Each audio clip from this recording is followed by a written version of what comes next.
was very proud to take on the role of CEO in May. It's something that when I started this new career, I wasn't necessarily setting out that I was going to be the CEO, so it's a really proud moment that everyone had enough belief in me and for me to take on that role. We recently celebrated our 30th birthday as well as EBP. I did a big speech for everyone and I was really proud on how that went. I did a bit of a sort of midlife career change.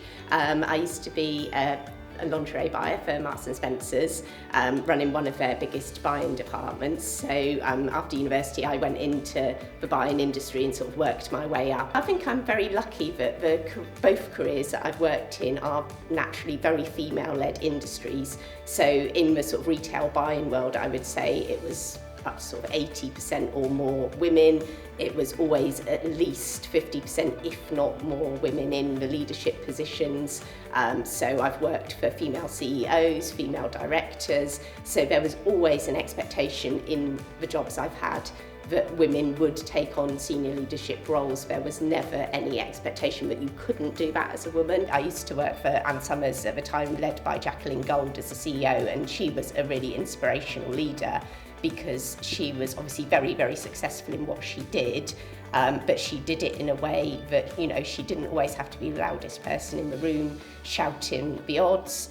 She didn't lead by any sort of fear. She was a very supportive leader, and she really sort of brought everyone along with her and inspired other women to be really successful. And she had a sort of quite calm sort of feeling about her, but still you had ultimate respect for her and what she was doing. What I've learned is that you generally get the most out of people when they feel happy and comfortable at work. If they make a mistake, they're not scared to come and say that there's been a mistake and to own up to it and to work together as to how you then put that mistake right. You don't always have to shout the loudest necessarily. I think it's more about what you say, how you listen to people, how you encourage other people to do the best they can in their role. I think it's really important, particularly for younger girls coming into the world of work, to see that there's a community of women out there setting a good example, showing that women can succeed in all different areas, all different sectors, that it shouldn't really even be a conversation that you can be held back or disadvantaged just because of your gender. We do a lot of different workshops in schools. We do a lot of myth busting as well. So, there's evidence that says by the time a pupil leaves primary school, they quite often have got a sort of conception one way or another of what type of career they should be going into.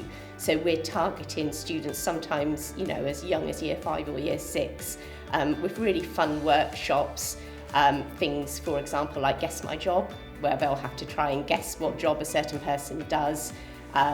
We try and, get females in there and surprise the students. So, for example, you might have a female firefighter who will go in her normal day clothes, answer some questions about her job, and then they all go out and put on their uniforms, come back in, and you can see all the faces of the students are really surprised sometimes when they see a woman then dressed in a firefighter's outfit, because it's a misconception that you have to be a man to be a firefighter. And I think it's little things like that from a young age that students will start to see, actually, yes, I can do that.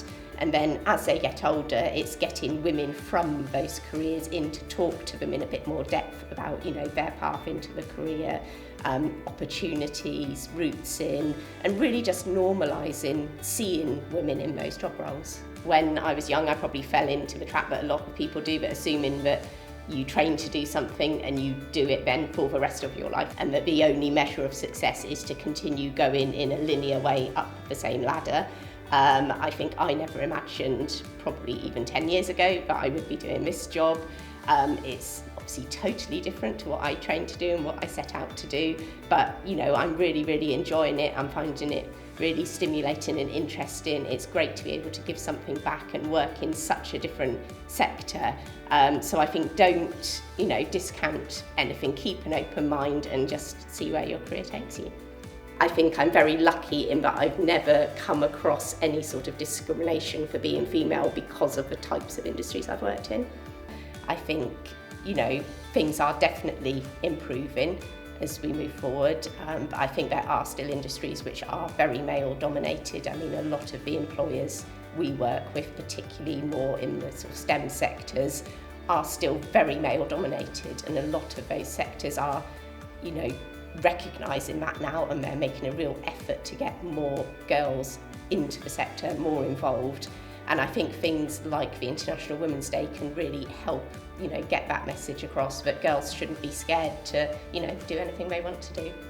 If anyone, you know, out there would like to get involved in inspiring our future generation, I mean, please do reach out and get in contact. We're always looking for volunteers to come out to our schools, come out to our events and engage with young people, particularly if you come from an industry, like I say, which is quite male dominated at the moment. As a female, it would be great to get more women into schools, talking to young girls particularly about their different experiences and inspire our future young female workforce. We've got our website, so it's educationbusinesspartnership.co.uk, so they can look on that. That gives all the details of everything we do.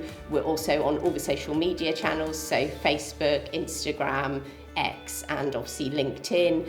If anyone's interested in finding out more about what they do, I'm very happy for people to request me on LinkedIn, so I'm Kate Barrow on LinkedIn, so, you know, feel free to look me up and reach out.